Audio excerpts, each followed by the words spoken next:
véges vége már. Tudtuk jól, nincs többé nélkülözés. Lesz mit tennie a családnak.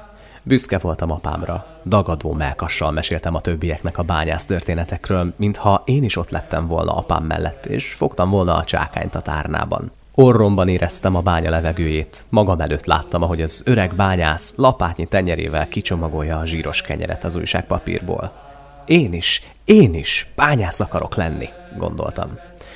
Apám, mikor eljött a sikt, a munka végeztével néha még elelidőzött egy-egy kocsmában a bányásztársakkal. Csak később tudtam meg, mennyire jól eshetett leöblíteni a szénport a szomjas torkokról. Akkoriban megbeszélték az emberek a gondjaikat, bajaikat, és másnap újra együtt szálltak be a kasba, hogy felszínre kerülhessen a fekete gyémánt.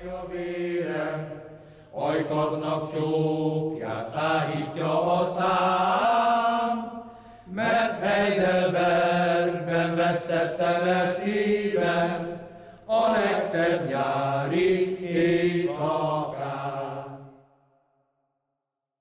Jézusnak jegyese, Szent Szűz Borbála, a bányásznép magát neked ajánlja. Segíts meg minden ügyünkben, bajunkban, e nehéz életben, s egykor halálunkban. Ne engedd, hogy bűnnel szálljon el lelkünk, add, hogy végső szentségben részesüljünk, ha a földi életből egykor búcsút veszünk. A bűnt távolítsd el kegyelemmel tőlünk, pokol kínjaitól óvjad meg lelkünk, vezess, hogy a mennyben boldogok legyünk. Ámen.